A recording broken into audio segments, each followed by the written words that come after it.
Ladies and gentlemen, SideStrafe back with some more MechWarrior Online, and today we're going to be taking a look at mech customization, more specifically for Inner Sphere mechs and the Hunchback. So with that said, let's get started. We're going to take a look at the mech lab real quick, go into purchasable, so that we can see in this game there are a variety of mechs available to you per chassis. So for example, here with the Hunchback, you've got the 4G, the 4H, the 4J, the 4P, the 4SP, and you also have the Hero Mech Gridiron that you can choose from. Now, unlike other games where maybe you only have one tank or one plane, this one has a variety per chassis. And what that means is that each mech has its set hard point, at least in regards to Inner Sphere. The clans work a little bit different, but we'll talk about that in a separate video. So with this, you can see here we have the Hunchback 4G. Now, if we hover over it, we're going to get a pull out, and it tells us about the hard points at the top left there. It says Ballistic 3, Energy 3, Missile 0, AMS 1, ECM 0. So that tells us how many ballistic weapons we can have, which is 3, how many energy weapons we can have, which is 3, and we can also have an anti-missile system, 1. Now on the 4H, which actually looks similar, you can see what's the difference here. You see a few things changing, but what is actually the difference here? Ballistic can only be 1, whereas on the 4G, we can have 3. In this case, your ballistic is mounted here, so while the image is a bit deceiving, that means that you can only fire 1 ballistic out of here, whereas on here, you can shoot 3. And so if we hover over this again, 1 ballistic, but this has 5 energy, 0 missile, 1 AMS, 0 ECM. So you can see the difference between these two, even though they look similar, is ballistics versus energy. Now if we go to the 4J, you can see that there's a visual change here. This one is more about missile systems. So you can see this is actually 0 ballistic, 6 energy, 2 missile, 1 AMS. Again, here with the 4P, this one you can automatically see is going to be about lasers. So ballistic 0, but 9 energy. So that's going to be 6, 7, 8, and then a 9th here. And you can also click on mech details to see where these are placed if you can't really notice them on the model.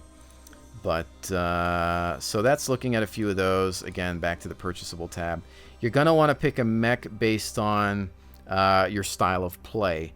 Let's say you want to do some ranged combat. Maybe you want a long-range autocannon. You know, maybe the 4H or the 4G is going to be for you. Maybe you just want to be a close quarter brawler. Maybe you want to be a light hunter. You want some short range missiles loaded up. Maybe this 4SP is good for you. This is a very popular Hunchback, by the way. You can see that he's got quite a few lasers here. We can click on mech details, SRM6 in the torso, medium lasers on each arm for some nice alpha striking there, and a standard engine 200. So this will give you a basic idea of what to look for. Now, I also recommend hitting up the website mechspecs.com. I'll have that linked in the description below.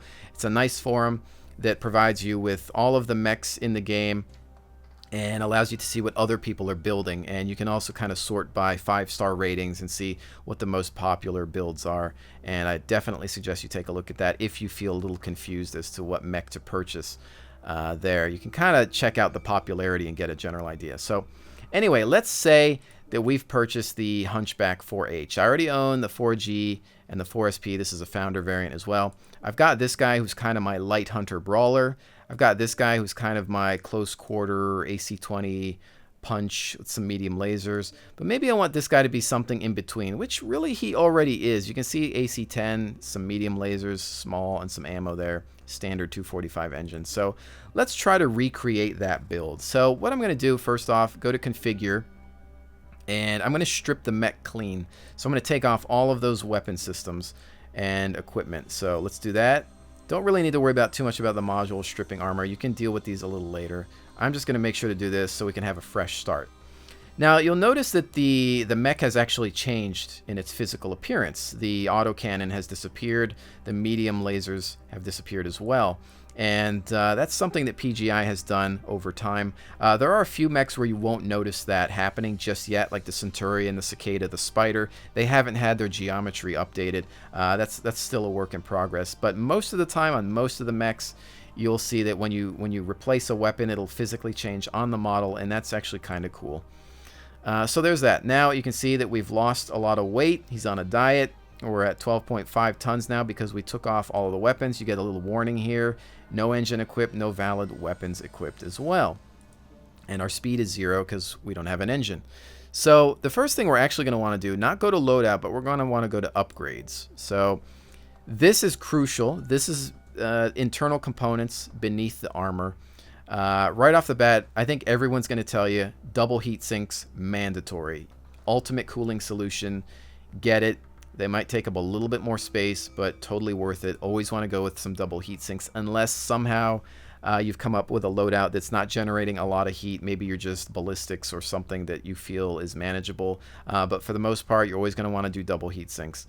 This is your internal structure here, like your skeleton. Most people probably going to go endo steel. That's going to be a lighter type of skeleton, but it's going to take up more space on the internals, so you can pay attention to the structural slots here and how they're arranged. If we switch over to standard structure, go back to mech details, you can see how now there's a lot more empty slots, but at the cost of weight. So if we look at standard structure, we're at 15 tons. If we go to endo steel structure, that's going to bring us down to 12.5 tons, but it's taking up more internal space. That's generally how most of these things are going to work. It's tonnage versus slots, and really it can make or break a build. You want to kind of play it by ear. Double heat sinks mandatory. Endo steel, most of the time people go with it to cut down on that weight, but it really depends. Now, standard armor, ferrofibrous, again, kind of the same thing. This is going to weigh more than ferrofibrous. This is going to take up more space, but it's going to cut your weight down. So again, we can see 12.5 tons.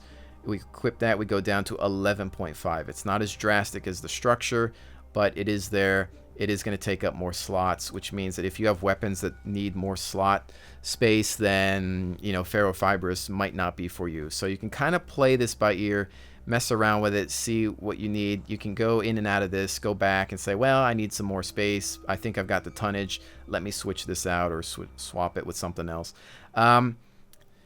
As far as the guidance systems are concerned, this is really only for missiles.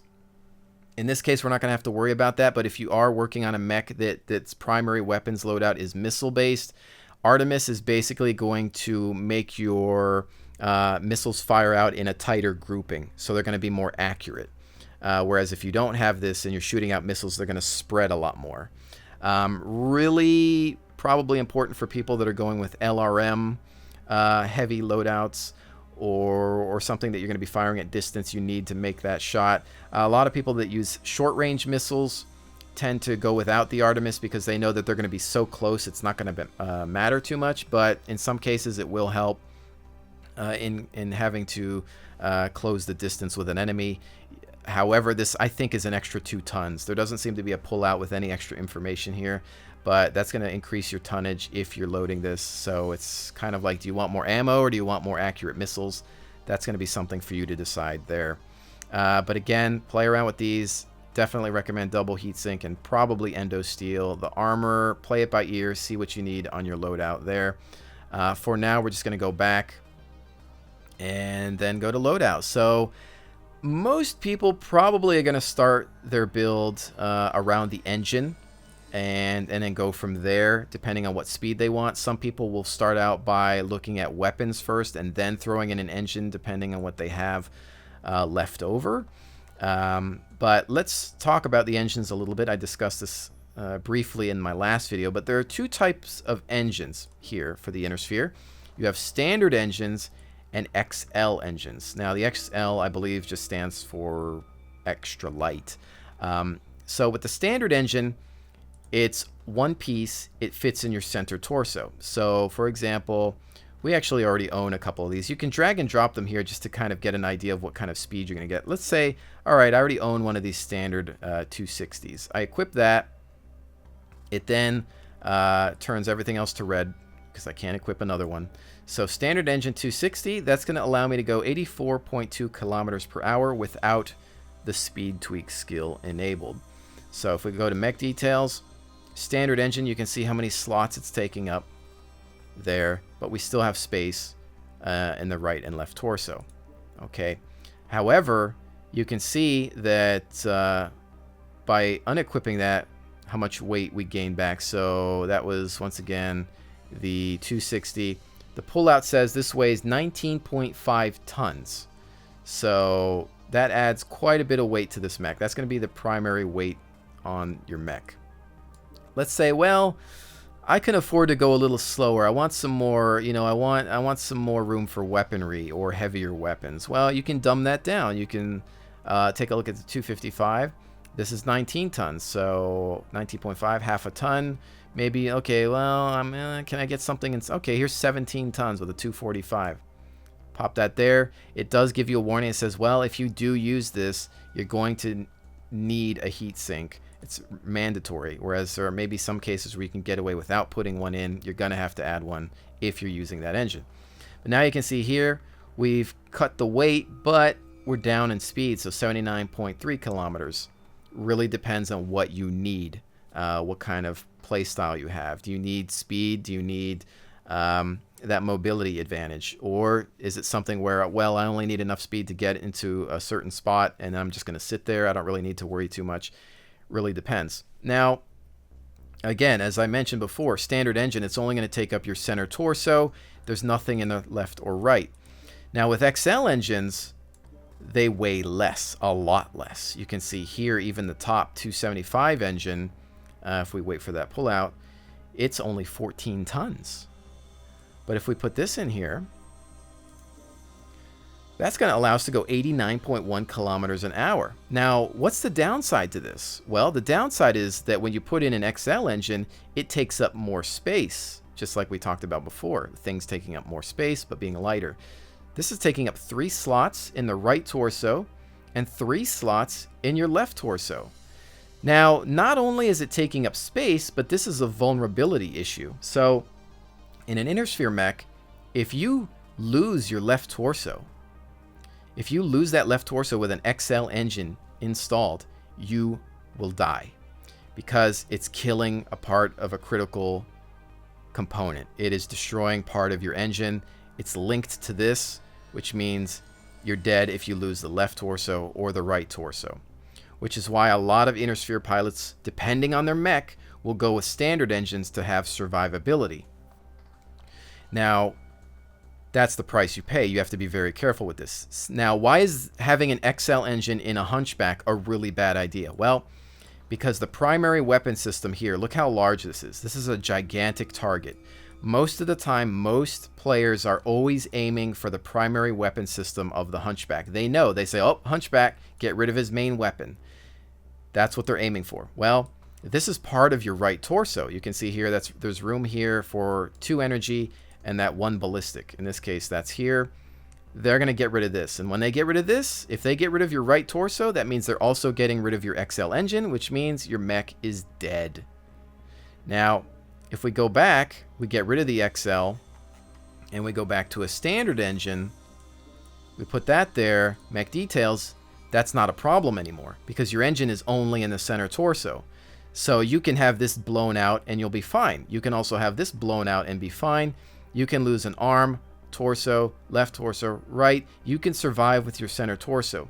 That's what they then call a zombie mech, when you have nothing left but your center torso, which is why in many cases the Centurion mech is very popular, because he's known for having weapons mounted on his center torso, so he can have everything gone but the center torso with a standard engine still be fighting, and that might be something to consider. So there are some mechs you never want to have an XL in just because they have gigantic torso mounted weaponry. The awesome assault mech is another case of having a huge torso, big target, lots of torso mounted weaponry, PPCs. People are going to be aiming for those to get rid of the PPCs. In doing so, they're going to get rid of your torso and possibly an engine if you have an XL. So again, depending on the mech, some probably never want to have an XL. Lights, different story. You want to move as fast as possible. You want to have the fastest engine. XL, usually a no-brainer. A lot of people will still go with XLs. They think they can get away with it.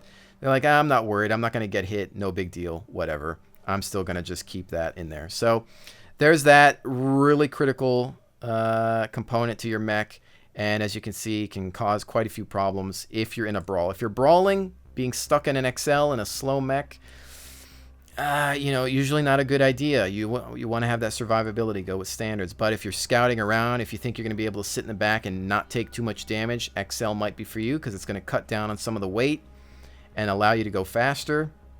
It's going to cost more, but it's going to allow you to get that speed, get in, get out. Again, it's a gamble, but depends on your play style. So there's that. In this case, since it's a hunchback, we know its weaknesses. We're going to definitely stick with a standard. Probably just go back to something that I already had in there, which in this case, I think we had the 245 loaded. As you can see, this current engine requires 1 heatsink. Okay, we're going to deal with that. That's fine. We're going to have that durability. So next, we're going to look at, you can start out with the head, but really I want to make sure that I hit the critical components first. So I'm going to look at the right torso. So here you can see the hard points. It says I've got room for 1 ballistic and 2 energy. That's the lightning bolt means energy. The bullet clip or icon here stands for ballistic. So in this case, I know I already have a hunchback that has an AC-20 on it.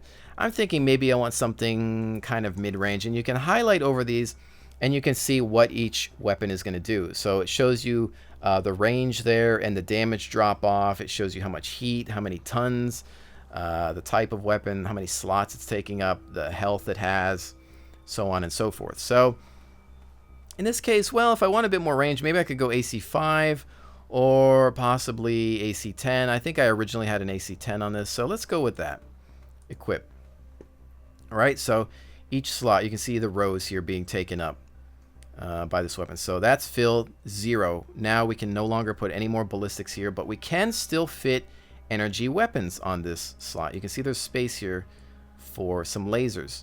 So we've got our autocannon 10.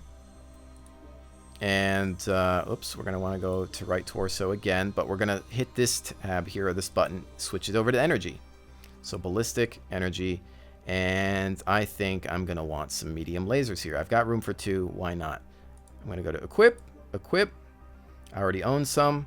So now that's full. Everything is red. We can no longer fit anything. It says 0 here. We are good to go on this slot, all right? Now, left torso, as you can see, you can't actually fit anything here. You can fit an anti-missile system.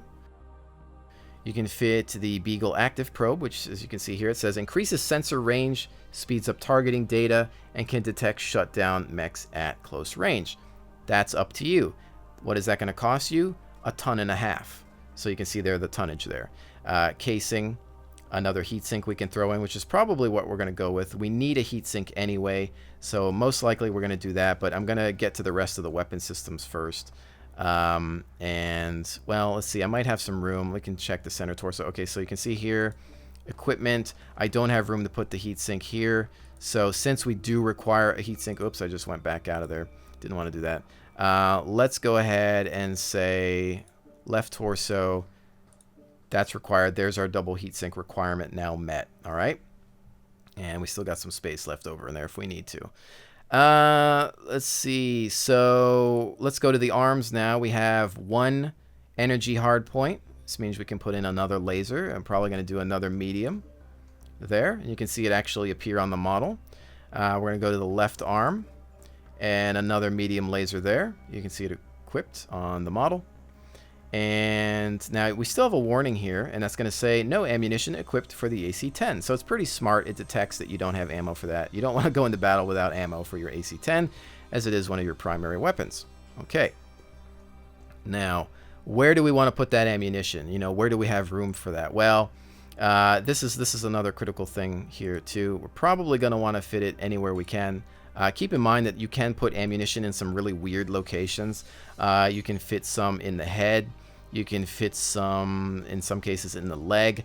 Don't ask me how the ammo magically travels up to the gun from here. Doesn't really make much sense from a realism standpoint, but it just does work. So, you know, think about how that works, and think about where you're getting shot at the most. You know, ammunition in the legs for the hunchback might be a good idea, because most of the time people aren't aiming for the legs; they're aiming for this instead. So, you know, do you want to keep ammo here? Do you want to store it somewhere where it's next to something else that could blow up? Remember, in this game, ammo explodes, just like in a lot of other shooters or tank games, like World of Tanks. It can blow up and cause a problem with something next to it. So if you have ammo stored here, that blows up, that might damage something next to it unless you use what's called case. And that is here. So this here, we can highlight it. It's going to say case ammunition containment prevents ammunition explosions from damaging components outside of the case equipped component. So if I were to put this here, this area is now safe. So if this blows up, it's going to prevent anything next to it from getting damaged. But that is going to cost you half a ton. So it really depends if you have the space for that. So left torso, again, let's say we want to put some ammo here. Again, we could, you know, choose to put it in the leg, really, if we wanted to, if we think that they're not going to leg us. But it really just depends on who you're dealing with. So AC-10 ammo, we got some space there. That's 2 tons of ammunition there. We can then put another ton there. And you can see now we're at 49.5. That's really the maximum. Again, that's up to you where you want to put it. This is just, we're just, you know, using this as an example right now. For the most part, this bad boy is filled up. So we've got our heat sinks, we've got our lasers. You can choose to put an energy weapon in the head if you want to, depending on what your loadout is. So in this case, there is room for that. We can still fit a small laser there. You can see that this only weighs half a ton. So now we have a backup small laser located up there. Again, you can see how it changes on the model.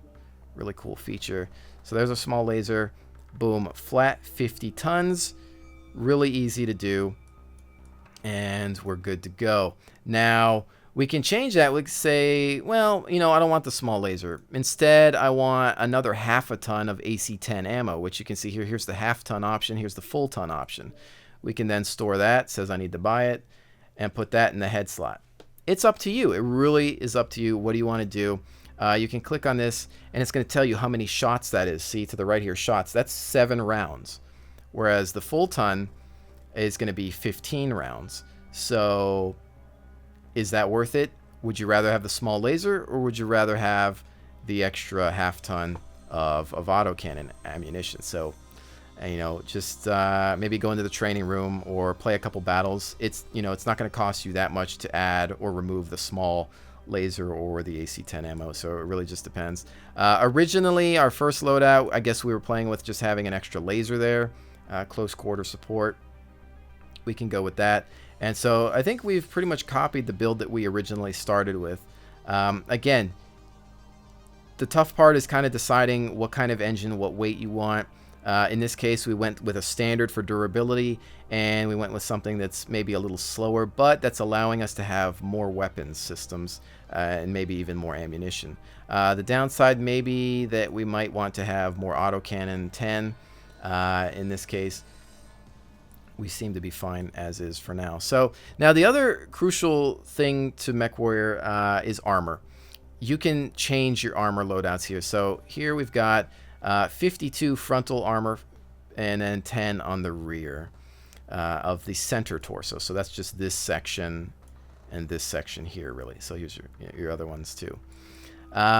So you can see available too, but we can dumb down the rear, put more into the front. If we think that all of our fighting is going to be done from the front, that we're never going to be running from a fight, we can remove some hit points from the armor there and just beef this up if we want. Or we could drop this completely. You could get rid of all of your armor. If you're crazy, you can see it dropping down there. It's also going to bring down your tonnage. So let's say, oh, I really want more weapons. I'm not going to worry about getting hit. I'm never going to get hit. Don't ever really assume that. You want to really beef up the armor, especially on a hunchback. You know, again, play it by ear, mess around with it, test it in gameplay. But generally, you know, beef up the front of your mech.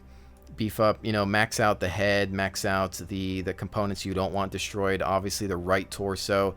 Make sure that this is maxed out because people are going to be aiming for this constantly. Max out the arms. On a light mech, you're always going to want to make sure that the legs are maxed out because most people are trying to remove your legs so you can't move. But, you know, you're allowed to customize it any way you want. They say, well, I think I'm going to be covering my legs most of the time. If I drop a couple tons here, I can maybe somehow fit in another half ton of ammunition or a laser somewhere. It's really up to you. But it's something that you can always go back to. And it's just one of those things where you're going to want to play it by ear and think about your play style. You can see that it already has 320. We're nearly maxed anyway. This is pretty good for this. Beyond that, I think you're covered. Now, you can, of course, choose. Let's see, this was 1.5 tons. You know, if we really wanted the Beagle Active Probe, we'd have to kind of dig around and try to figure out how we could fit that in there. But that's one way to look at armor. I think I'm going to, you know, try to increase some of this back armor some, because you never know when you're going to want to run around. And in this game, there is something that people call shielding. And it's not a component, but it's a play style. Generally, what happens is when you're engaging an enemy, a lot of mech warriors, especially the pro guys, will shoot at a target and they'll torso twist. They'll shoot, twist, and basically the idea is they know the enemy is going to fire back at them, so they're trying to shield themselves. So if the hunchback shoots this weapon, he's going to twist this way so that the enemy shoots at his arm, or maybe, like, let's say a laser, incoming large laser, fires a shot, torso twist real quick. So what happens is, maybe some of the laser hits the front, but then that damage spreads from here to here to here, which means that they're spreading out the damage instead of taking all of it to one location. It's a tactic. If you ever watch somebody live stream, you see them shooting and immediately torso twisting, they're spreading their damage. If missiles are incoming and they start hitting you in the front, you start moving, twisting around so that it gets spread from all around and that you're not taking all of the damage on one component. So we'll save this.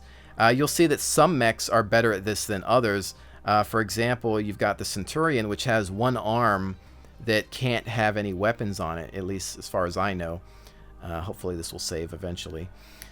Basically, they'll use that one arm as a shield arm. It even has a shield on it, but we can go back home, look at the Mech Lab, look at the Centurion. So you can see here, this arm, generally there's no room for weaponry on it. People will literally use it as a shield arm, so they'll shoot, they'll do a torso twist, and they'll use the arm to take some damage, which means they can afford to lose this. No big deal, because all of their primary components are here in the center torso, and then on this side here with some missiles. So they can literally use this as a shield. You can put some armor here. You can dumb down the armor there if you don't really care about it and you want to get some weight somewhere else. But a lot of people, you'll see them torso twisting to take the damage on this. And so that's why you might be thinking, well, let me just remove all the armor from the arm, because what do I need that for? Well, that arm is acting like a shield. If you lose that arm, you can see then they're just going to be able to get to your torso. So keeping armor here is actually a good idea. So there's that. But once you've got your mech built, once you've done the configuring, really, again, you can play with the upgrades a little bit if you want, but then it just comes down to little minor things, camo specialization if you want. You can change the camo patterns, buy this. All this, unfortunately, really you have to buy for real money. You can't buy it for credits. It's a bit expensive in some cases, so be very careful. You might want to wait for sales to kind of purchase this type of thing. Right now I have the Sherman camo on a lot of my mechs because it's just cool looking, but there's that. Don't really need to teach you how to do that. You've got cockpit items as well that you can play with here. You know, just cosmetic stuff. It does cost real money, but it's not mandatory. Weapon grouping you can mess with as well, but I suggest you do this in game. It's nice that this is here, but it's easier to play with in the testing grounds. And you can also rename your mech if you so choose. But with that, as I said, you'll probably want to take your mech into a testing ground. If you're curious, the smallest map for target practice is probably Forest Colony. We can jump into that real quick. And, you know, now that we've got your mech built, don't just jump in to a live fire situation. Go into the testing grounds here and just play around with your weapon grouping. So here you can see everything is already set to 1. We don't want that. Maybe we want the AC-10 to be 1, and we don't want it on chain fire. We want to remove these and have these separate. Maybe we want the arm on 2. Maybe we want everything on 2. Let's just do that for the sake of demonstration. Again, I cover weapon grouping in another video. that I will have linked in the description below. It's all about weapon grouping and range. Very important that you watch that video if you're new to this game. So there's our weapon loadouts for this. So in this case, my AC-10 maximum effective range is going to be 450 meters, which means that's going to give us a little bit of range there. And then my lasers are 270 or lower, especially when you're talking about the small laser. But so basically the way this is going to work out, this is a skirmisher. We can fight at range a little bit, but then if somebody comes up close to us, we're going to whip out those lasers and let them have it with a good blast. And you can see that this isn't really a hot map, but firing all the lasers together, not a bad idea. It is going to give you some heat, but up close, it's gonna lay down some hurt. So not a bad idea there. Of course, you can change that. You can maybe make 3, put it on chain fire, and do all that and sort that as you will. So there's the Hunchback with an interesting little kind of medium range skirmisher loadout. And we can get out of here, quit match, and we can play with that. Maybe I didn't like that. Go back into the mech lab, change something, and then go back into testing. I kind of wish that there was a way to test a mech loadout before buying things. Like if there was a button that says, do you want to test drive before purchasing? You hit yes, you go in and try it out without spending any money, and then come back and then decide from there. That would kind of be nice. Hopefully that's something that can be added in the future, but for now, if you are going to want to test this, you'll actually have to, just save it, spend the money, and go to the testing grounds. Beyond that, there's another website, Smurfy's, that will allow you to build a mech without spending anything, to kind of test things out in regards to just weight and loadouts and things like that. But there's obviously no way to test drive your mech in the web interface, so you're still going to have to actually buy everything if you want to drive around in it and play with it. So that's that. Ladies and gentlemen, mech building, it's really simple once you get the hang of it. There are other components for mechs out there that can become crucial. For example, if we look at a light mech, let's say the Spider 5D, and we go to configure that, you can see that there's something else that is really important to a lot of people, and that's jump jets. See, now that Hunchback didn't have jump jets available, so that's another component there. That item, really simple, allows you to jump a little bit. It's half a ton, so I think I've got 2 or 3 of them on here. 1, 2, so that equals a ton of jump jets basically on there. Beyond that, there's things like Beagle Active Probe. In this case, there's also electronic countermeasures. Here it's called Guardian ECM. For those of you wondering why you can't lock on to certain targets, it's probably because they're under ECM coverage. You can counter it as well, but you can disrupt coverage and be kind of masked from lock-ons. Only certain mechs get this. Spider 5D, Cicada 3M, Raven 3L, Kit Fox on the clan mechs. All the Kit Fox can have ECM. Atlas, one of the Atlas DDC, I think it's called, can have ECM, but only a few get this. But this is a ton and a half. But if you have a mech with ECM, with an ECM option, you're always gonna. This is mandatory. You're always gonna want to take it, no matter what. Definitely have to use it if you have a mech that's able to use ECM. AMS, that's up to you. Do you want to be able to defend yourself from missile attacks? There's that option as well. However, ladies and gentlemen, I believe that covers the basics of mech customization. There's a lot of other little variables and things that we could go into, perhaps maybe in a more advanced tutorial.